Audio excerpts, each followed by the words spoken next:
So hello guys, welcome back to study for सब channel. दोस्तों, आज की इस वीडियो में हम डिस्कस करने वाले हैं एनवायरनमेंट एंड इकोलॉजी के यूनिट फर्स्ट का। दोस्तों, ये सब्जेक्ट काफ़ी ज़्यादा इंपॉर्टेंट है, सारी ब्रांचेस के लिए ही कॉमन सब्जेक्ट है, सारी इंजीनियरिंग ब्रांचेस के लिए फर्स्ट ईयर के अंदर। तो इसको बहुत ध्यान से पढ़िएगा और इस यूनिट के जो जो भी सारे इंपॉर्टेंट क्वेश्चंस हैं और मीन्स पूरा का पूरा जो हमारी यूनिट फर्स्ट है उसको मैंने डिस्कस किया है, तो वीडियो को एंड तक जरूर देखिएगा। ये आपके एग्जाम्स के लिए बहुत अच्छी होने वाली है। और वीडियो को स्टार्ट करने से पहले मैं आपसे रिक्वेस्ट करूंगा कि प्लीज चैनल को सब्सक्राइब करना मत भूलिएगा। चलिए शुरू करते हैं। तो सबसे पहले हम समझते हैं कि एनवायरनमेंट क्या होता है। तो एनवायरनमेंट क्या होता है? तो टर्म एनवायरनमेंट है, उसका मतलब होता है सराउंडिंग्स का कंडीशंस क्या है तो एनवायरनमेंट क्या है? Environment refers to the surroundings और the conditions in which a person, animal और प्लांट ऑपरेट्स और लिव्स। तो एनवायरनमेंट होता क्या है? ये सराउंडिंग्स होती हैं। ये मींस एनवायरनमेंट क्या है? मींस हमारे आसपास कैसा वातावरण है उसको हम एनवायरनमेंट बोलते हैं, जहाँ पे कोई भी लिविंग ऑर्गेनिज्म रह रहा है, कोई भी, चाहे वो पर्सन हो, चाहे एनिमल हो, चाहे वो प्लांट हो, अगर वो उसमें सर्वाइव कर रहा है और उन पे कैसे ऑपरेट कर रहा है, उस सराउंडिंग को हम बोलते हैं एनवायरनमेंट। इसके अंदर नेचुरल और मैन मेड एलिमेंट्स दोनों होते हैं। इसमें एयर इंक्लूडेड होती है, वाटर, सॉइल, वेजिटेशन, बिल्डिंग्स और बाकी सारे फिजिकल स्ट्रक्चर सब एनवायरनमेंट में आते हैं। मींस अपने आसपास जो भी तुम सब चीज देख रहे हो, हवा, पानी, सॉइल, ये सब चीज क्या है? आपकी एनवायरनमेंट है। तो एनवायरनमेंट क्यों इंपॉर्टेंट है? एनवायरनमेंट जो होता है वो एक क्रूशियल रोल यानी कि इंपॉर्टेंट रोल प्ले करता है लाइफ को सपोर्ट करने के लिए, और इकोसिस्टम के काफी सारे एस्पेक्ट्स को इन्फ्लुएंस करने में एनवायरनमेंट का बहुत बड़ा रोल होता है। ये क्लाइमेट तक को भी अफेक्ट करता है, एनवायरनमेंट बायोडायवर्सिटी को अफेक्ट करता है, यहाँ तक कि ह्यूमन हेल्थ को भी अफेक्ट करता है। जैसे कि दिल्ली और गुड़गांव जैसे शहर में अगर आप चले जाएं तो वहाँ का AQI यानी कि एयर क्वालिटी इंडेक्स बहुत हाई होता है, जिससे कि आपको लंग्स में दिक्कत आ सकती है, आपकी आईज इरिटेट हो सकती हैं। तो एनवायरनमेंट वहाँ का उतना अच्छा नहीं है। इस वजह से हम कह सकते हैं कि एनवायरनमेंट जो है वो बहुत सारी चीजों को अफेक्ट करता है, जैसे कि क्लाइमेट हो गया, यानी कि ग्लोबल वार्मिंग जैसी चीजों को प्रमोट, जो मीन ग्लोबल वार्मिंग जैसे चीजें जो हो रही हैं, ये सिर्फ खराब एनवायरनमेंट की वजह से हो रही हैं। बायोडाइवर्सिटी जो है वो अफेक्ट हो रही है, तो भी वो एनवायरनमेंट की वजह से हो रही है। और ह्यूमन हेल्थ को भी एनवायरनमेंट अफेक्ट करता है। अब एनवायरनमेंट कितने टाइप्स के होते हैं? तो एनवायरनमेंट जो है उसको हम बहुत सारे टाइप्स में क्या कर सकते हैं? क्लासिफाई या कैटेगराइज कर सकते हैं basis on the basis of different criteria. तो some common types of environment जो है वो कौन कौन से? पहला है नेचुरल एनवायरनमेंट। नेचुरल एनवायरनमेंट कैसा होता है कि नाम से पता चल रहा होगा, इसके अंदर सारे नेचुरली ऑकरिंग एलिमेंट्स होते हैं, जैसे कि एयर हो गया, वाटर हो गई, सॉइल हो गया यानी कि मिट्टी हो गई, फॉरेस्ट हो गई, माउंटेन्स, रिवर्स, ओशियंस और वाइल्ड लाइफ। तो ये एक ऐसा एनवायरनमेंट होता है जिसको कि ह्यूमन एक्टिविटीज ने ऑल्टर नहीं किया है, उसको हम नेचुरल एनवायरनमेंट बोलते हैं। यानी कि नेचुरली जो एनवायरनमेंट है उसको हम नेचुरल एनवायरनमेंट बोलते हैं। दूसरा होता है बिल्ट एनवायरनमेंट। तो बिल्ट एनवायरनमेंट क्या होता है? तो बिल्ट एनवायरनमेंट जो होता है वो एक ह्यूमन मेड और कंस्ट्रक्टेड एलिमेंट्स का एनवायरनमेंट होता है, जैसे कि बिल्डिंग्स हो गई, रोड्स हो गए, ब्रिजेस हो गई, या जो भी चीजें किसी इंसान ने बनाई हैं जो कि नेचुरल नहीं थी, उसको हम बिल्ट एनवायरनमेंट बोलते हैं। इसमें हम अर्बन और रूरल लैंडस्केप जो है, जो भी ह्यूमन एक्टिविटीज की वजह से शेप हुआ है, उसको हम क्या बोलेंगे? Built environment. जैसे कि बड़ी बड़ी सिटीज हैं, सिटीज पहले से थी, नेचुरल थी, लेकिन सॉइल थी वहां पे, लेकिन वहां पे जो बिल्डिंग से खड़ी कर दी गई हैं, डैम्स बना दिए गए हैं, ये सब क्या है? एक तरीके का बिल्ट एनवायरनमेंट है। ठीक। तीसरा है टेरेस्ट्रियल एनवायरनमेंट। तो टेरेस्ट्रियल एनवायरनमेंट क्या होता है? लैंड बेस्ड एनवायरनमेंट को हम टेरेस्ट्रियल एनवायरनमेंट बोलते हैं, जैसे कि फॉरेस्ट हो गई, ग्रासलैंड्स हो गए, डेजर्ट्स हो गए, टुंड्रास हो गई और माउंटेन्स हो गई। जो भी जमीन पर एनवायरनमेंट, उसको हम क्या बोलते हैं? टेरेस्ट्रियल एनवायरनमेंट बोलते हैं। तो टेरेस्ट्रियल एनवायरनमेंट क्या करता है? वो बहुत सारी वैरायटी ऑफ प्लांट्स और एनिमल्स को की लाइफ को सपोर्ट करता है। चौथा है हमारे पास एक्वेटिक एनवायरनमेंट। तो एक्वेटिक एनवायरनमेंट क्या होता है? यानी कि वाटर बेस्ड एनवायरनमेंट। पानी के अंदर जो जीवन है या पानी के अंदर जो एनवायरनमेंट है उसको हम एक्वेटिक एनवायरनमेंट बोलते हैं, जैसे कि ओशियंस वाला, सीज का, रिवर्स का, लेक्स का, पॉन्ड्स का और वेटलैंड्स का। पांचवा है एटमॉस्फेरिक एनवायरनमेंट, यानी कि एक ऐसा एनवायरनमेंट जो कि अर्थ के एटमॉस्फेयर पे है, यानी कि जो एयर हम ब्रीथ कर रहे हैं उसके अंदर वेदर पैटर्न्स को हम एटमॉस्फेरिक एनवायरनमेंट बोलते हैं, क्लाइमेट सिस्टम्स को एटमॉस्फेरिक एनवायरनमेंट बोलते हैं, और एटमॉस्फेयर की कंपोजिशन यानी कि कितने कंपोजिशन में गैसेस हैं और बाकी सारी चीजें जो भी किस किस कंपोजिशन में है, किस किस मात्रा में, उसको हम एटमॉस्फेरिक एनवायरनमेंट बोलते हैं। यानी कि अर्थ के एटमॉस्फेयर के अंदर जो एनवायरनमेंट है उसको हम एटमॉस्फेरिक एनवायरनमेंट बोलेंगे। छठा है अर्बन एनवायरनमेंट। तो ये जो एनवायरनमेंट होता है ये सिटीज के अंदर और अर्बन एरियाज के अंदर पाया जाता है। इसको हम हाई पॉपुलेशन डेंसिटी से क्लासिफाई करते हैं, इंफ्रास्ट्रक्चर डेवलपमेंट से क्लासिफाई करते हैं, इंडस्ट्रियल एक्टिविटीज से क्लासिफाई करते हैं, और ह्यूमन की सेटलमेंट से क्या करते हैं, कैरेक्टराइज करते हैं।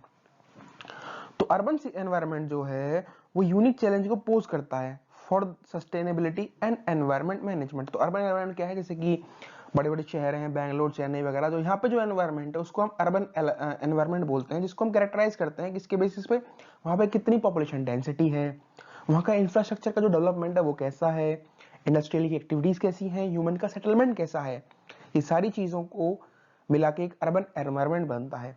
फिर है सातवां रूरल और सोशल एनवायरनमेंट, यानी कि रूरल एरियाज का जो एनवायरनमेंट है उसको रूरल एनवायरनमेंट बोला जाता है, सोशल एनवायरनमेंट भी होता है। ठीक है, तो ये हमारे टाइप्स ऑफ एनवायरनमेंट है। आई होप आपको ये समझ में आया होगा।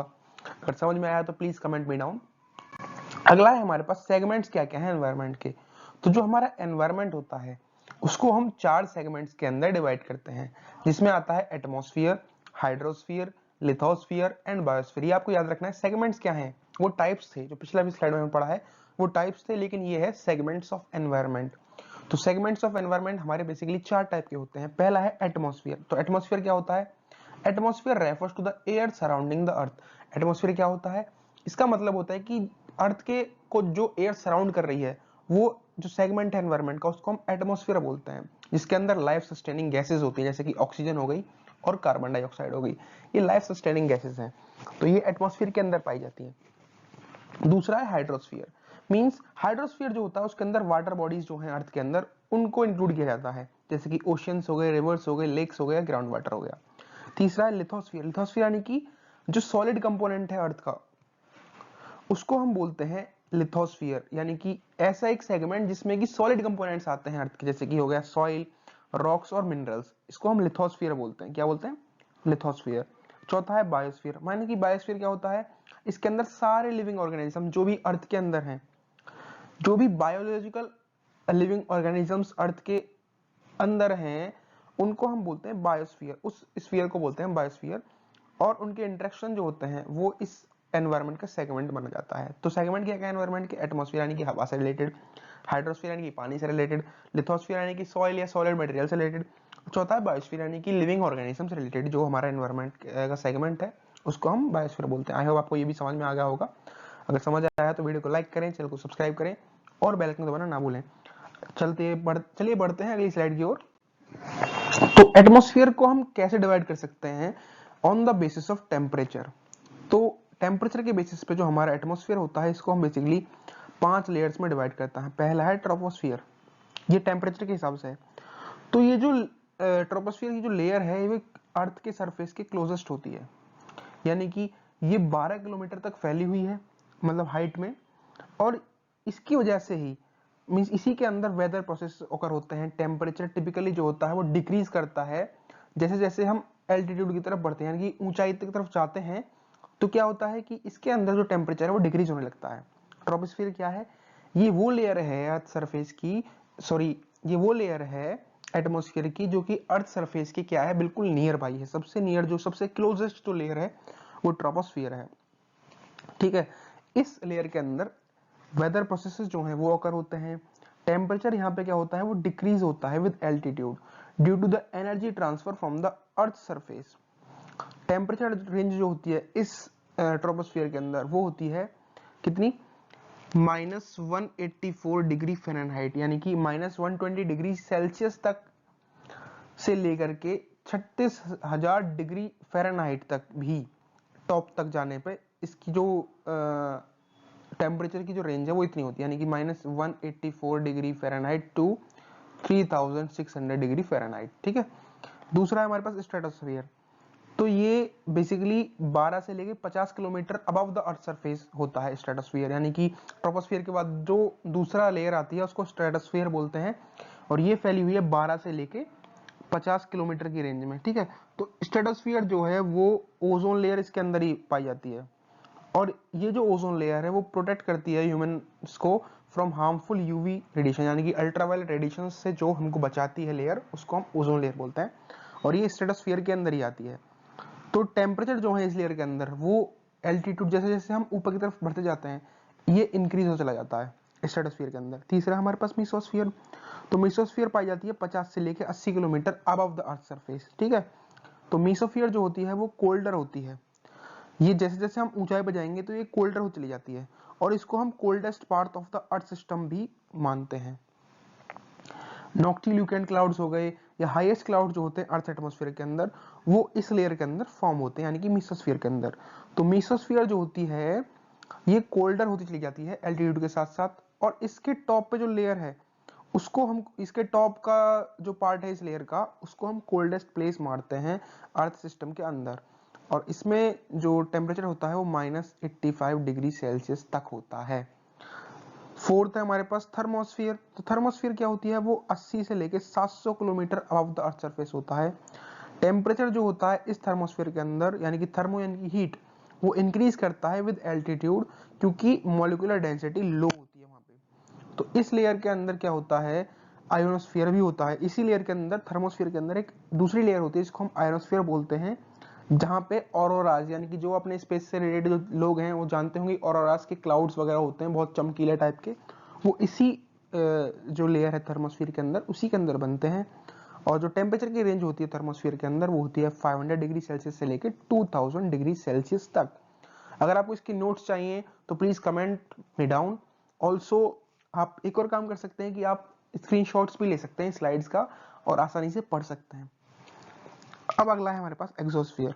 तो जो आउटर मोस्ट लेयर है अर्थ के एटमॉस्फेयर की, उसको हम बोलते हैं एक्सोस्फियर, जो कि 700 से लेकर 10,000 किलोमीटर तक फैली हुई है above the earth surface. Molecules जो होते हैं इस लेयर में वो एक्सट्रीमली लो डेंसिटी के होते हैं, और वो एक इंडिविजुअल पार्टिकल की तरह ही बिहेव करते हैं। इसके अंदर सोलर विंड को मर्ज करने की पावर होती है, और ये वो लेयर है जहां पे सैटेलाइट जो है वो ऑर्बिट करती है, यानी कि सैटेलाइट जहां पे घूमती है ना, वो एक्सोस्फीयर होता है। तो एक्सोस्फीयर जो होता है वो हाईएस्ट लेयर है अर्थ के एटमॉस्फेयर की, और टेम्परेचर यहाँ पे 2700 डिग्री फ़ारेनहाइट यानी कि 1500 डिग्री सेल्सियस तक जा सकता है। इतना हाई टेम्परेचर होता है एक्सोस्फीयर में। आई होप आपको ये समझ में आ गया होगा कि एटमॉस्फेयर की जो लेयर्स हैं on the basis of temperature वो कौन कौन सी हैं। बेसिकली 5 हैं। पहली ट्रोपोस्फियर, दूसरी स्ट्रेटोस्फियर, तीसरी मेसोस्फियर, चौथा thermosphere and fifth exosphere. I hope इनके बीच का डिफरेंस आप समझ गए होंगे। सबसे पहला था ट्रोपोस्फियर, जो कि सबसे क्लोजेस्ट यानी कि 12 kilometre of the earth surface जो लेयर है वो ट्रोपोस्फियर है। फिर 12 से लेकर के 50 किलोमीटर तक दूसरी लेयर है, उसको स्ट्रेटोस्फियर बोलते हैं। फिर 50 से लेकर जो 80 किलोमीटर तक जो अगली लेयर है अबव द अर्थ सरफेस, उसको हम मेसोस्फियर बोलते हैं। फिर 80 से लेकर 700 किलोमीटर तक जो लेयर है उसको थर्मोस्फियर बोला जाता है। थर्मोस्फियर के अंदर ही एक और लेयर आती है आयोनोस्फियर, जहां पे ऑरोरा जो क्लाउड है वो बनते हैं। फिफ्थ है एक्सोस्फियर, जो कि 700 से लेके 10,000 kilometre of the earth surface आती है, और यहाँ पे जो टेम्परेचर का रेंज होता है वो सबसे हाईएस्ट होता है, यानी कि 1500 डिग्री सेल्सियस तक यहाँ का टेम्परेचर जा सकता है। आई होप आपको इतना समझ में आ गया होगा। चलिए बढ़ते हैं नेक्स्ट स्लाइड की ओर। तो अब हम समझते हैं कि बायोटिक कंपोनेंट्स क्या होते हैं और एबायोटिक कंपोनेंट्स क्या होते हैं एनवायरनमेंट के अंदर। तो एनवायरनमेंट जो होता है उसके अंदर बायोटिक और एबायोटिक कंपोनेंट्स दोनों ही होते हैं, और इन दोनों का ही एक क्रूशियल रोल होता है जो कि इकोसिस्टम को शेप करता है और जो लाइफ है अर्थ पे उसको इन्फ्लुएंस करता है। तो बायोटिक कंपोनेंट्स क्या कौन से हैं, तो बायोटिक कंपोनेंट्स कौन कौन से होते हैं इसकी डेफिनेशन समझिएगा। Biotic factors encompasses all living entities present in an ecosystem including producers, consumers, decomposers and detritivores. ठीक है, तो जो भी लिविंग एंटिटीज है इकोसिस्टम के अंदर, जो भी बायोटिक लिविंग एंटिटीज है इकोसिस्टम के अंदर जो प्रेजेंट है, उनको हम बोलते हैं बायोटिक कंपोनेंट्स। इसके अंदर प्रोड्यूसर्स भी आते हैं, यानी कि प्लांट्स वो प्रोड्यूसर्स हो गए, कंज्यूमर जैसे कि ह्यूमंस हो गए, या फिर कह सकते हैं हम काउ बफेलो हो गए, जो कि उस ग्रास वगैरह को यानी कि पेड़ पौधों को जो कंज्यूम कर रहे हैं उनको बोलेंगे कंज्यूमर्स। फिर मींस जैसे मान के चलिए एक खेत हो रहा है, खेत में चना बो रहा है, तो चना कौन कौन खा रहा है, पक्षी, पशु पक्षी सब खा रहे हैं, लोग भी खा रहे हैं, तो ये तो प्रोड्यूसर है। अब जो खा रहे हैं वो कंज्यूमर्स हो गए। फिर तीसरा आता है डिकम्पोजिटर, जो कि इन सारी चीजों को डिकम्पोज कर देते हैं बाद में। फिर आते हैं डेट्रीवोर्स। ठीक है, एग्जांपल से समझिएगा। तो बायोटिक रिसोर्सेज के अंदर प्लांट्स होते हैं, एनिमल्स होते हैं, फंगी होती है, बैक्टीरिया होती है, ये सब लिविंग ऑर्गेनिज्म होते हैं, और ये इंटरेक्ट करते हैं एक दूसरे से एनवायरनमेंट के अंदर, जिससे कि जो कंपोजिशन होती है और डायनेमिक्स होते हैं इकोसिस्टम के वो अफेक्ट होते हैं। ठीक, ये बेसिकली हमारा फंडा होता है इसके अंदर। तो इंटरेक्शन कैसे होते हैं, तो बायोलॉजिकल फैक्टर जो हैं वो क्या करते हैं, वो रिलाई करते हैं एबायोटिक फैक्टर्स के ऊपर for their survival and reproduction. तो प्रेजेंस जो होता है एबायोटिक एलिमेंट्स का वो डायरेक्टली इंपैक्ट करता है ग्रोथ को, सर्वाइवल को, रिप्रोडक्शन को बायोटिक कंपोनेंट्स के इकोसिस्टम में। तो बायोटिक कंपोनेंट्स क्या है, कोई भी लिविंग चीजें जो भी इस इकोसिस्टम के अंदर हैं उनको हम बायोटिक कंपोनेंट्स बोलेंगे, जैसे कि प्लांट्स हो गए, एनिमल्स हो गए, फंगी हो गए, बैक्टीरिया हो गई। मोटा मोटा समझिए कि प्रोड्यूसर्स, कंज्यूमर, डिकम्पोजिशन और डेट्रीवोर्स का जो कॉम्बिनेशन है उसको हम बायोटिक कंपोनेंट्स बोलते हैं। ये सारे बायोटिक कंपोनेंट्स के अंदर आते हैं। ये इंटरेक्ट कैसे करते हैं, इंटरेक्ट कैसे करते हैं भाई, एक दूसरे के ऊपर डिपेंडेंट होते हैं ये, ठीक है। इसी वजह से एनवायरनमेंट अच्छी तरह से चल पाता है। दूसरे हमारे पास एबायोटिक कंपोनेंट्स। एबायोटिक कंपोनेंट्स कौन कौन से होते हैं, जो भी नॉन लिविंग कंपोनेंट्स हैं इकोसिस्टम के अंदर उनको हम एबायोटिक कंपोनेंट्स बोलते हैं। जैसे कि सनलाइट हो गया, वाटर हो गया, एयर हो गया, मिनरल हो गया, सॉइल हो गया, ये सब नॉन लिविंग चीजें हैं। ये फिजिकल और केमिकल फैक्टर्स जो होते हैं वो इन्फ्लुएंस करते हैं एनवायरनमेंट को, ठीक। तो एबायोटिक कंपोनेंट्स को यानी कि नॉन लिविंग कंपोनेंट जो है अर्थ सिस्टम के या इकोसिस्टम के। इसके एग्जांपल कौन कौन से हैं, एबायोटिक फैक्टर्स किस किस को इन्फ्लुएंस करते हैं, जैसे कि क्लाइमेट हो गया, humidity, precipitation, wind, altitude, soil type, water depth, oxygen content और बाकी सारी चीजें, बहुत सारी चीजें हैं जो नॉन लिविंग चीजें हैं वो उनको हम एबायोटिक कंपोनेंट्स मानते हैं। तो ये जो एलिमेंट्स होते हैं ये सिग्निफिकेंट इंपैक्ट डालते हैं सर्वाइवल और रिप्रोडक्शन पे of the species with in ecosystem. Impact क्या है इसका, कि ये एबायोटिक जो फैक्टर हैं इनके में अगर चेंज हो जाता है तो इससे एक इम्बैलेंस क्रिएट हो सकता है इकोसिस्टम। यानी कि ये दोनों ही इंपॉर्टेंट होते हैं, चाहे वो बायोटिक हो चाहे वो एबायोटिक हो, ये दोनों ही एक दूसरे के पूरक होते हैं हमारे एनवायरनमेंट के अंदर यानी कि इकोसिस्टम के अंदर। तो जो इंटरप्ले होता है between biotic and abiotic components वो इसेंशियल होता है ताकि इकोलॉजिकल बैलेंस बना रहे और जो लाइफ है अर्थ पे वो सस्टेनेबल हो, ठीक। आई होप आप इसको समझ गए होंगे बायोटिक और एबायोटिक कंपोनेंट्स में डिफरेंस क्या है। मोटा मोटा इतना समझिए बायोटिक क्या है भाई, जो कि लिविंग चीजें हैं अर्थ इकोसिस्टम के अंदर वो बायोटिक कंपोनेंट्स हैं, और जो नॉन लिविंग चीजें हैं वो एबायोटिक कंपोनेंट्स, जैसे कि सनलाइट हो गई, हवा हो गई और पानी हो गया, ये सब क्या है हमारे पास एबायोटिक कंपोनेंट्स है। लेकिन ये दोनों ही अगर इसमें से कोई एक चीज खत्म हो जाती है तो अर्थ के इकोसिस्टम सर्वाइव नहीं कर पाएगा। तो इसीलिए ये दोनों एक दूसरे के पूरक होते हैं। आई होप आप इतना समझ गए होंगे। अगला समझते हैं हम कि मल्टी डिसिप्लिनरी नेचर क्या है हमारे एनवायरमेंट स्टडीज का। तो एनवायरमेंट स्टडीज क्या होती हैं, वो इनहेरेंटली मल्टी डिसिप्लिनरी होती हैं, जिसके अंदर बहुत सारी फील्ड्स होती हैं जो कि कंट्रीब्यूट करती हैं ताकि हम एक अंडरस्टैंडिंग ले पाए एनवायरमेंट के बारे में और उसकी चैलेंजेस के बारे में। तो यहाँ पे हमने ओवरव्यू दिया हुआ है based on the provided search results. तो कंपोनेंट्स क्या हैं हमारे multidisciplinary nature of environment studies के। एनवायरमेंट स्टडीज जो होती हैं उसके अंदर बायोलॉजी एक सब्जेक्ट आता है, sociology, economics, physics, chemistry, geography और रिसोर्स मैनेजमेंट। ये सारे जो मल्टीडिसिप्लिनरी अप्रोच हैं ये हमको क्या करते हैं, अलाउ करते हैं ताकि एक हम होलिस्टिक एग्जामिनेशन कर पाए एनवायरमेंटल इश्यूज का, ताकि हम जो एनवायरमेंट के अंदर इश्यूज हो रहे हैं उनको समझ पाए एट द रूट लेवल। तो ये मल्टीडिसिप्लिनरी नेचर होता है एनवायरमेंट स्टडीज का। क्यों हम एनवायरमेंट स्टडीज पढ़ रहे हैं, इसलिए पढ़ रहे हैं ताकि हम क्या कर पाए, एक होलिस्टिक एग्जामिनेशन कर पाए एनवायरमेंट के इश्यूज का। इसका सिग्निफिकेंस क्या है भाई, हम क्यों पढ़ रहे हैं, सिग्निफिकेंस क्या है। तो मल्टीडिसिप्लिनरी नेचर जो है एनवायरमेंट स्टडीज का वो क्या करता है, वो फोस्टर करता है यानी कि हमको बूस्ट करता है ताकि हम एक नॉलेज ले पाए नेचर के रिगार्डिंग, और उन जो नेचर पे ह्यूमन इंपैक्ट्स हो रहे हैं उनको भी हम पढ़ पाए। तो इससे क्या होता है, इससे एक डेवलपमेंट होता है सस्टेनेबल सॉल्यूशंस का, ताकि हम एनवायरमेंट चैलेंजेस जो है उनको फेस कर पा सकें with in the constants of our planets resources.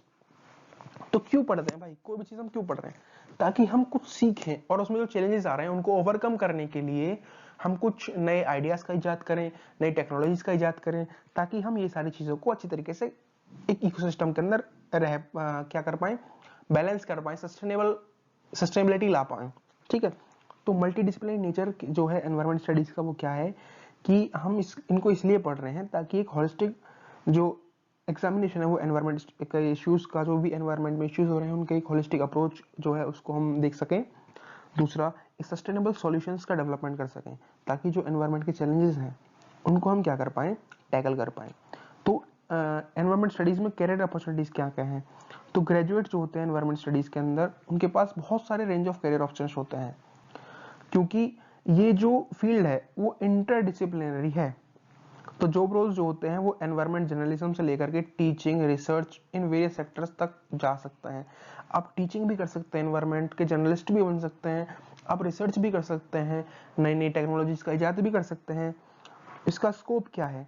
तो एनवायरमेंटल स्टडीज जो होती हैं वो बहुत सारे सब्जेक्ट्स का एक ब्रॉड स्पेक्ट्रम को कवर करती हैं। जैसे कि कंजर्वेशन हो गया, वो एक अलग सब्जेक्ट है, कैसे हम अपने जो हमारी चीजें हैं उनको कंजर्व कर पाएंगे, एनवायरनमेंट की पॉल्यूशन को कैसे कंट्रोल करना है, बायोडाइवर्सिटी का जो लॉस हो रहा है उसको हम कैसे टैकल करना है, वेस्ट डिस्पोजल कैसा होना चाहिए, और भी बहुत सारे। तो इससे क्या होता है कि जो हार्मफुल इफेक्ट्स हो रहे हैं नॉन लिविंग ऑर्गेनिज्म पे, यानी कि लिविंग ऑर्गेनिजम्स हों, सॉरी, इट एम्फसाइजेस, ये क्या एम्फसाइज करता है?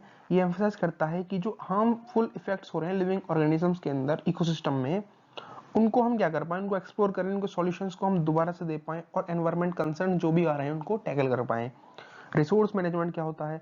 यानी कि एक फील्ड होती है जो कि एड्रेस करती है finite supply of natural resources essential for life. जैसे कि वाटर हो गया, एयर हो गया, सॉइल हो गया, मिनरल्स हो गए, एनर्जी रिसोर्सेज हो गई, यानी कि जो भी रिसोर्सेज हमको मिले हुए हैं एनवायरनमेंट की तरफ से, उनका हम सही से मैनेज कर पाए ताकि जो लाइफ है वो सस्टेनेबल हो पाए, जो भी ऑर्गेनिजम्स हैं उन सब की। तो ये इंपॉर्टेंस, इसका इंपॉर्टेंस क्या है? ये सस्टेनेबल रिसोर्स मैनेजमेंट इसका इंपॉर्टेंस होता है ताकि एक बैलेंस रहे ह्यूमन नीड्स के बीच में और एनवायरनमेंट के प्रिजर्वेशन के बीच में। तो ये जो मल्टीडिसिप्लिनरी नेचर होता है एनवायरनमेंट का, वो क्रूशियल होता है ताकि हम जो कॉम्प्लेक्स एनवायरनमेंट इश्यूज हैं उनको एड्रेस कर पाए effectively by combining scientific knowledge with insights into human behaviour. ठीक है, तो बेसिकली हम क्यों पढ़ रहे हैं एनवायरमेंट स्टडीज को? इसलिए पढ़ रहे हैं ताकि जो भी चीजें एनवायरमेंट के अंदर चैलेंजेस हैं, जो भी चीजें बेकार चल रही हैं उनको हम टैकल कर पाए, उनकी रूट कॉज को समझें और उन चीजों को ठीक कर पाए। तो ये बेसिकली हमारा क्या है, इन एनवायरमेंट स्टडीज को पढ़ने का मल्टीडिसिप्लिनरी नेचर है। ठीक जी, अब हमारे पास समझते हैं कि पब्लिक अवेयरनेस की क्यों जरूरत है एनवायरमेंट के प्रोटेक्शन के लिए। क्यों जरूरत है पब्लिक अवेयरनेस की? पहला है अंडरस्टैंडिंग इम्पैक्ट। तो पब्लिक अवेयरनेस जो है वो इसलिए क्रूशियल है ताकि जो इंडिविजुअल्स हैं उनको हम हेल्प कर पाए कि वो समझ पाए कि जो वो एक्शंस कर रहे हैं एनवायरनमेंट के ऊपर, कचरा इधर उधर फेंक देते हैं, पानी का बचत नहीं कर रहे हैं, ये सारी चीजें जो भी कर रहे हैं उससे क्या कॉन्सिक्वेंसेस हो सकते हैं एनवायरनमेंट पे और उनके फ्यूचर जनरेशंस पे। तो वो चीज समझाना सबसे पहले बहुत ज्यादा जरूरी होता है। दूसरा, रेस्पॉन्सिबिलिटी को प्रमोट करने के लिए पब्लिक अवेयरनेस बहुत जरूरी है, क्योंकि इसमें हम क्या करते हैं, हम जो लोग हैं उनको एनकरेज करते हैं कि वो एक रोल प्ले करें एनवायरनमेंट को बचाने के लिए, एक्टिवली पार्टिसिपेट करें, ताकि एक सस्टेनेबल फ्यूचर जो है हमारी आने वाली जनरेशंस का, उसको एक सस्टेनेबल फ्यूचर दे पाए हमारी आने वाली जनरेशंस के लिए। यानी कि जिसमें हम क्या करते हैं कि पानी की बचत करो और भाई पॉल्यूशन ना फैलाओ, चाहे वो साउंड हो, चाहे नॉइस हो, चाहे एयर पॉल्यूशन को कम से कम कर दो। तो ये सारी चीजें हम क्या करते हैं, इसमें प्रमोट करते हैं रेस्पॉन्सिबिलिटी को। तो तीसरा है ह्यूमन इम्पैक्ट। तो हम रिकॉग्नाइज करते हैं ह्यूमंस को, क्योंकि वो सिग्निफिकेंट पॉल्यूटर्स हैं। सबसे ज्यादा तो इस एनवायरनमेंट को पॉल्यूट कर रहे हैं वो ह्यूमंस हैं, यानी कि हम और आप ही कर रहे हैं। तो इसमें हम क्या करते हैं, पब्लिक अवेयरनेस में हम ह्यूमंस को समझाते हैं, सिखाते हैं कि कलेक्टिव एक्शंस अगर हम एक साथ मिलके एनवायरनमेंट की तरफ ध्यान देंगे तो उससे कितने बड़े रिजल्ट्स आ सकते हैं, और जो एनवायरनमेंट की डिग्रेडेशन है उसको हम कितनी हद तक मिटिगेट कर सकते हैं, खत्म कर सकते हैं। तो ये जरूरत होती है पब्लिक अवेयरनेस की एनवायरनमेंट प्रोटेक्शन के अंदर। ये आप बना बना के भी लिखाएंगे यार, ठीक है। अगला है कि इकोसिस्टम क्या होता है। ठीक है भाई, इकोसिस्टम क्या होता है? तो इकोसिस्टम एक ऐसा सिस्टम है जिसके अंदर बायोटिक और एबायोटिक दोनों ही कंपोनेंट्स, यानी कि लिविंग ऑर्गेनिजम्स और फिजिकल एनवायरनमेंट के जो कंपोनेंट है वो एक साथ वर्क करते हैं एक यूनिट की तरह, उसको हम इकोसिस्टम बोलते हैं। तो इकोसिस्टम क्या है हमारे पास? इकोसिस्टम क्या है? बायोटिक प्लस एबायोटिक कंपोनेंट्स, उसको हम क्या बोलते हैं? इकोसिस्टम बोलते हैं। तो इकोसिस्टम दो टाइप्स का होता है, एक होता है नेचुरल इकोसिस्टम, दूसरा होता है आर्टिफिशियल इकोसिस्टम। तो हमारे पास इकोसिस्टम कितने टाइप का होता है भाई? हमारे पास जो इकोसिस्टम है वो दो टाइप्स का होता है, एक है नेचुरल इकोसिस्टम, दूसरा है आर्टिफिशियल इकोसिस्टम। तो नेचुरल इकोसिस्टम क्या होता है? जो कि एक ऐसा इकोसिस्टम जो कि ऑपरेट करता है नेचुरल कंडीशंस के अंदर। इसमें भी दो पार्ट्स, दो इकोसिस्टम होते हैं, टेरेस्ट्रियल इकोसिस्टम और एक्वाटिक इकोसिस्टम। टेरेस्ट्रियल इकोसिस्टम क्या होता है? टेरेस्ट्रियल इकोसिस्टम वो इकोसिस्टम है जो कि जिसके अंदर फॉरेस्ट वगैरह आ जाती हैं, ग्रासलैंड्स आ जाते हैं, डेजर्ट्स आ जाते हैं, कल्टिवेटेड लैंड्स आ जाते हैं। और एक्वेटिक जो इकोसिस्टम है वो होता है जैसे कि जो वाटर के अंदर इकोसिस्टम है उसको हम एक्वेटिक इकोसिस्टम बोलते हैं। एक मैराइन होता है, दूसरा हमारे पास होता है फ्रेश वाटर। मैराइन यानी कि सीज वगैरह का, फ्रेश वाटर यानी कि जो हमारे पास ये रिवर्स वगैरह है वो फ्रेश वाटर्स के अंदर आते हैं। दूसरा हमारे पास आर्टिफिशियल इकोसिस्टम। तो आर्टिफिशियल इकोसिस्टम क्या होता है, ये जो इकोसिस्टम है ये मैनिपुलेट किया जा सकता है और कंट्रोल किया जा सकता है ह्यूमंस के द्वारा, ठीक है, जिसमें एग्रीकल्चर इकोसिस्टम आता है और एक्वाकल्चर इकोसिस्टम आता है। आई होप आप ये समझ गए होंगे।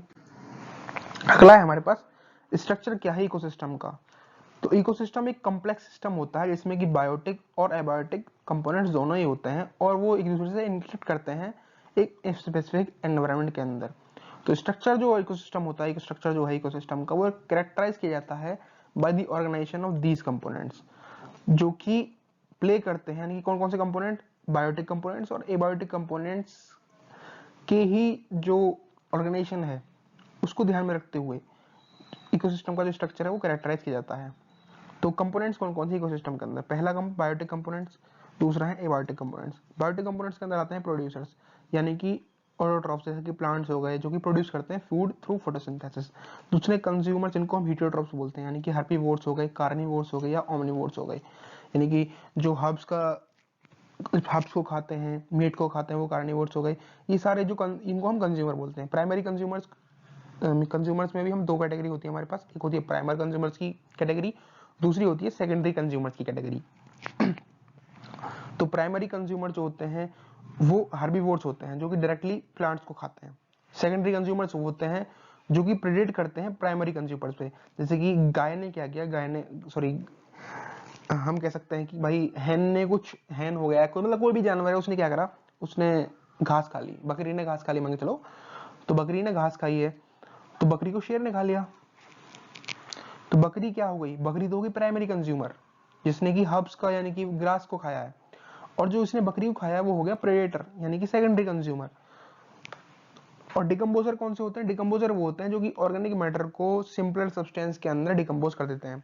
फिर दूसरे आगे abiotic components, non living factor जैसे कि सनलाइट हो गई, ठीक है जी, सनलाइट हो गई, वाटर हो गया, सॉइल हो गया, टेम्परेचर हो गए, और बाकी सारे न्यूट्रिएंट्स जो कि इन्फ्लुएंस करते हैं इकोसिस्टम की डायनामिक्स को, उसको हम एबायोटिक कंपोनेंट्स बोलते हैं। फंक्शन क्या है इकोसिस्टम का हम ये समझते हैं ताकि हम जो इसेंशियल इकोलॉजिकल प्रोसेसेस हैं उनको रेगुलेट कर पाए, ये पहला फंक्शन है। दूसरा लाइफ सिस्टम्स को सपोर्ट करना, तीसरा स्टेबिलिटी देना एनवायरनमेंट के अंदर, क्लाइमेट को रेगुलेट करना, नेचुरल साइकिलिंग और डिकम्पोजिशन करना, और क्लाइमेट को भी रेगुलेट करना। ये सारे क्या है, ये हमारे फंक्शंस हैं इकोसिस्टम के।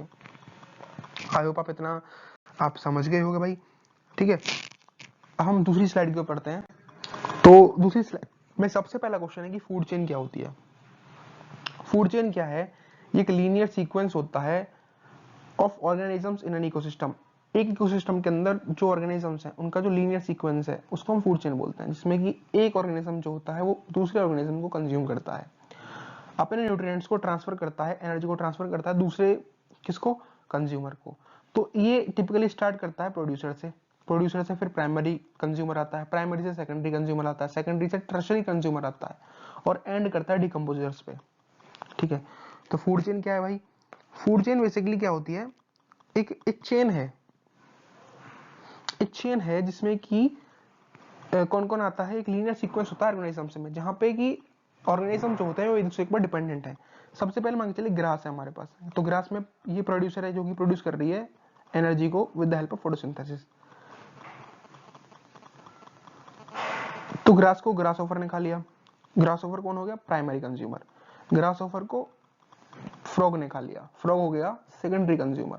फ्रॉग को खा लिया स्नेक ने, स्नेक हो गया टर्शरी कंज्यूमर।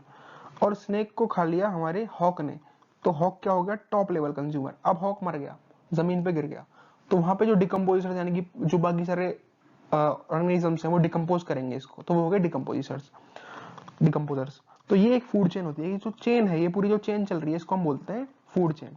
तो टाइप्स ऑफ फूड चेन, तो हमारे पास तीन टाइप्स की फूड चेन होती है, एक होती है ग्रेजिंग फूड चेन, दूसरी होती है डेट्रिशियस फूड चेन, और तीसरी होती है पैरासिटिक फूड चेन। तो ग्रेजिंग फूड चेन क्या होती है, वो स्टार्ट होती है ग्रीन प्लांट से, फिर हर्बीवोर से, और फाइनली कार्निवोर तक जो चेन जा रही है उसको हम बोलते हैं ग्रेजिंग फूड चेन।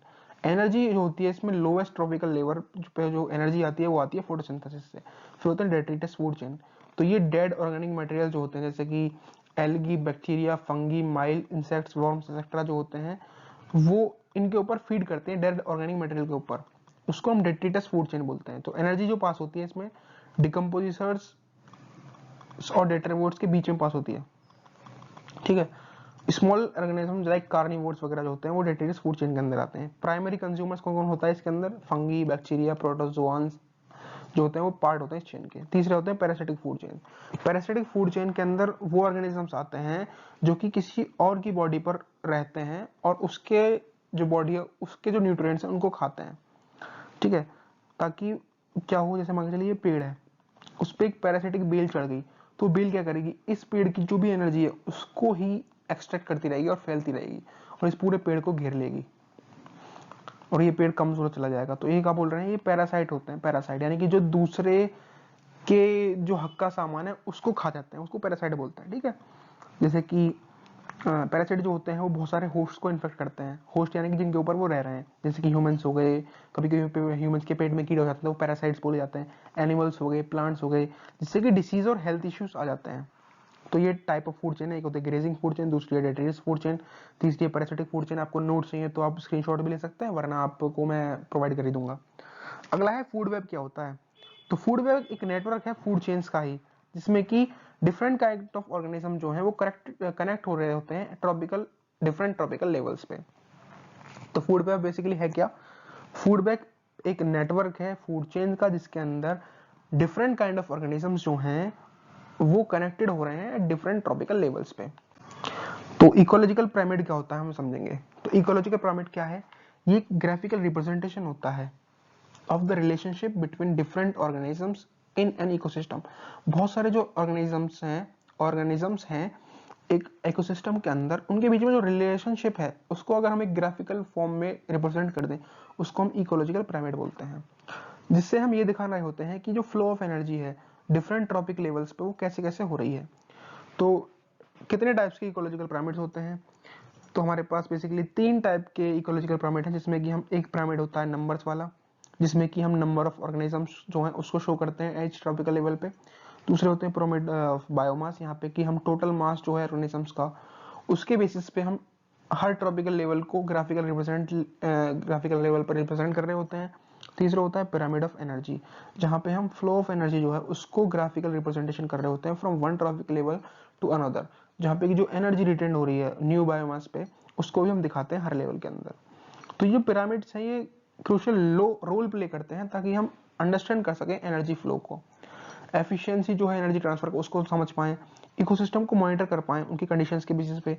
और ये जो इकोलॉजिकल पिरामिड्स होते हैं वो इकोलॉजिस्ट को हेल्प करते हैं ताकि वो इकोसिस्टम को एनालाइज कर पाएं, डाइवर्सिटी को हाईलाइट कर पाएं, कॉम्प्लेक्सिटी को देख पाएं, जब वो कोई भी एक बैलेंस क्रिएट करना चाहते हैं एनवायरनमेंट के अंदर। अगला है हमारे पास फ्लो ऑफ एनर्जी। क्या होती है इकोसिस्टम के अंदर? इकोसिस्टम के अंदर जो फ्लो ऑफ एनर्जी है वो क्रूशियल होती है ताकि जो ऑर्गेनिज्म जो है वो सर्वाइव कर पाए। तो एनर्जी जो होती है वो ट्रांसफर कैसे होती है? वो ट्रांसफर होती है थ्रू फूड चेन्स और फूड वेब्स, जहाँ से जो प्रोड्यूसर होता है उसकी जो एनर्जी होती है वो जो प्राइमरी कंज्यूमर होगा वो लेता है, प्राइमरी कंज्यूमर से सेकेंडरी कंज्यूमर लेता है, फिर टर्शरी कंज्यूमर लेता है। तो इस तरीके से जो फ्लो ऑफ एनर्जी हो रहा है इसको बहुत इंपॉर्टेंट माना जाता है, क्योंकि इसी की वजह से सारे ऑर्गेनिज्म जो हैं वो जिंदा रह पा रहे हैं, ठीक है। तो फ्लो ऑफ एनर्जी जो है वो शो कर दिया कि कैसे ऑर्गेनिज्म जो है एक दूसरे से इंटरेक्ट करते हैं इकोसिस्टम के अंदर, with only about 10% of energy passed on to each tropic levels with while the rest of the energy is lost as heat। जहाँ पे कि केवल 10% एनर्जी जो होती है वो पास की जाती है और बाकी हीट की तरह लॉस्ट की जाती है हीट की फॉर्म में। तो जो ये यूनिडायरेक्शनल फ्लो है एनर्जी का वो फॉलो करता है थर्मोडायनेमिक्स की लॉ को और एम्फेसाइज करता है इंपॉर्टेंस ऑफ एनर्जी सफिशिएंसी को और बैलेंस को, ताकि एक सस्टेनेबल लाइफ जो है इकोसिस्टम के अंदर वो मेंटेन किया जा सके। तो फ्लो ऑफ एनर्जी बेसिकली क्या है कि कैसे एनर्जी का फ्लो हो रहा है प्रोड्यूसर से लेके डिकम्पोजिटर तक, ठीक है। तो आप समझ गए होंगे भाई ये क्या क्या चीजें हैं, इकोलॉजिकल पिरामिड समझ गए होंगे आप, टाइप ऑफ इकोलॉजिकल पिरामिड समझ गए होंगे, फ्लो ऑफ एनर्जी इकोसिस्टम के अंदर समझ गए होंगे। आई नो मैं आप थोड़ा सा फास्ट पढ़ा रहा हूँ क्योंकि अभी मुझे पता है भाई जब मैं पढ़ता था तो मुझे भी थोड़ा फास्ट कंटेंट चाहिए होता था ताकि मैं अच्छी तरीके से समझ पाऊँ और जल्दी समझ पाए, जल्दी के चैप्टर को कवर कर पाए।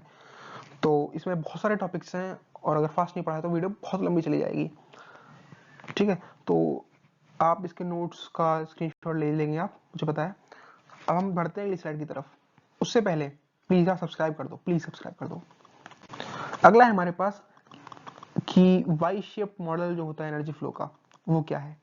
तो वाई शेप मॉडल जो है एनर्जी फ्लो का, एक रिप्रेजेंटेशन है जहां पे हम जो फ्लो ऑफ एनर्जी है उसको रिप्रेजेंट कर रहे हैं इकोसिस्टम के अंदर। तो ये किसने दिया था, ये हार्वर्ड टी ओडम ने दिया था, जो कि एक अमेरिकन इकोलॉजिस्ट थे और वन ऑफ द पायनियर्स थे जो कि इकोसिस्टम इकोलॉजी के अंदर काम कर रहे थे। तो वाई शेप्ड मॉडल जो है वो डेमोन्स्ट्रेट करता है एनर्जी फ्लो को, कि कैसे एनर्जी जो है वो फ्लो हो रही है इकोसिस्टम के अंदर, from the sun to producer, sun से प्रोड्यूसर से कंज्यूमर्स तक और कंज्यूमर से डिकम्पोजिशन तक। तो ये जो मॉडल है इसकी शेप वाई की तरह होती है, इसलिए इसको वाई शेप्ड बोला जाता है, ठीक है। तो with the stem of Y represent the flow of energy from the sun and the arms of Y represent the different pathways that energy can take through the ecosystem। तो इसमें क्या होता है भाई, ये तो आ रही है सन से, तो एक ये डिफरेंट पाथ्स को यहाँ पे क्या किया जा रहा है, डिफरेंट जो पाथ हैं उनको शो किया जा रहा है। तो ये क्या डिनोट कर रहा है, ये वाली जो लाइन है ये डिनोट कर रही है कि सन से जो एनर्जी आ रही है उसको। दूसरा ये जो वाई के जो दूसरी जो वाई ऐसा होता है ना, तो वाई की ये दो ब्रांचेस हैं वो डेमोन्स्ट्रेट करती हैं, क्या डेमोन्स्ट्रेट करती हैं, ये रिप्रेजेंट करती हैं flow of energy at different pathways, ठीक है। तो तीन आर्म्स कौन कौन से होते हैं वाई शेप्ड मॉडल के, पहला होता है फोटोसिंथेसिस, दूसरी है ग्रेजिंग फूड चेन, तीसरी है डेट्रिटस फूड चेन। तो ये वो सनलाइट, ठीक है, सनलाइट आई यहाँ पे। तो सनलाइट से यहाँ से एनर्जी कहाँ बढ़ गई, हर्बीवोर्स के अंदर, प्रेडेटर्स के ऊपर, और ये ग्रेजिंग फूड चेन के अंदर आ गए। दूसरी ब्रांच में हम डिनोट कर रहे होते हैं डेट्रिटस फूड चेन को, यानी कि डेट्रिटस कंज्यूमर्स होते हैं और प्रेडेटर्स होते हैं, ये भी एक दूसरे के ऊपर क्या हो रहे होते हैं, एक दूसरे को एनर्जी ट्रांसफर कर रहे होते हैं। आप इस डायग्राम से इजीली समझ पाएंगे। आपको ये डायग्राम बना के आना, जब भी अगर वाई शेप्ड मॉडल आ जाता है एनर्जी का, तो आपको ये डायग्राम बना के आना जरूर, अच्छे मार्क्स के लिए। तो ये प्लांट्स हैं, सब प्लांट्स ने क्या किया, सनलाइट की हेल्प से, फोटोसिंथेसिस की हेल्प से क्या किया, एनर्जी प्रोड्यूस करी। इस एनर्जी को हर्बीवोर्स ने खा लिया या फिर डेट्रिटस कंज्यूमर्स ने ले लिया, फिर हर्बीवोर्स से प्रेडेटर्स ने ले लिया, और ये ग्रेजिंग फूड चेन कंप्लीट हो गई यहाँ पे। उसके बाद क्या हुआ, दूसरी ब्रांच में क्या हुआ, फर्स्ट ब्रांच कंप्लीट हुई, सेकंड ब्रांच में क्या होता है, डेट्रिटस कंज्यूमर्स प्लांट्स को खा लेते हैं, डेट्रिटस कंज्यूमर्स को प्रेडेटर्स खा लेते हैं, और ये डेट्रिटस फूड चेन कंप्लीट हो जाती है। ये दोनों फूड चेन एक दूसरे को भी कर रही होती है कंप्लीट, क्योंकि हाँ कभी कभी ऐसा होता है प्रेडेटर्स हर्बीवोर्स को भी खा जाते हैं और डेट्रिटस कंज्यूमर्स को प्रेडेटर्स भी खा जाते हैं। तो इस तरीके से ये दोनों एक दूसरे के पूरक होते हैं। तो ये वाई शेप्ड मॉडल है, आप समझ गए होंगे इतना तो, ठीक है जी। तो आपने ये तो समझ लिया। अब हम कुछ टॉपिक्स के बारे में पढ़ेंगे, जैसे कि एनवायरमेंटल इम्पैक्ट क्या होता है फूड का, एनवायरमेंटल इम्पैक्ट क्या है फूड का। तो फूड जो होता है वो काफी ज्यादा इंपॉर्टेंट होता है एनर्जी के लिए, ठीक है। सॉरी ये मैंने गलत टॉपिक दे लिया, उसके लिए क्षमा चाहूंगा आप लोगों से, ठीक है। तो मैं आपको थोड़ा सा इंपॉर्टेंट टॉपिक बता रहा हूँ, उससे पहले प्लीज मेरे चैनल को सब्सक्राइब कर लीजिएगा यार, ठीक है। हम समझते हैं कि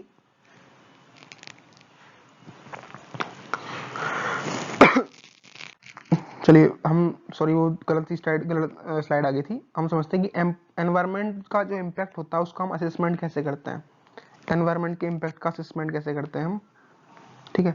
तो एनवायरनमेंट इम्पैक्ट असेसमेंट जो होता है एक प्रोसेस होता है जो कि इवेलुएट करता है एनवायरमेंटल, सोशल और इकोनॉमिकल इम्पैक्ट्स को, ठीक है।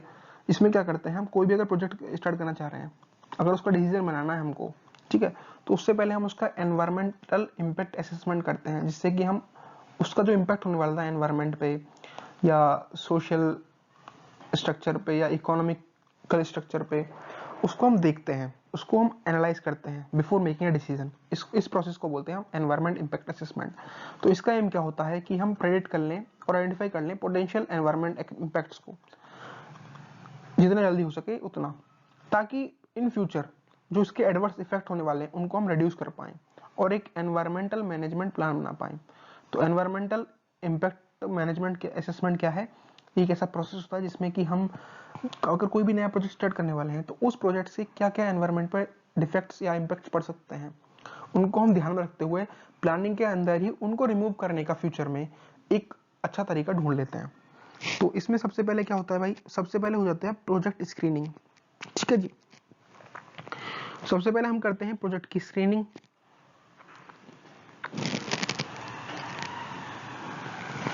जिसमें कि हम ये बताते हैं कि क्या हमारा प्रोजेक्ट जो है वो एनवायरमेंट क्लियरेंस चाहता है या नहीं।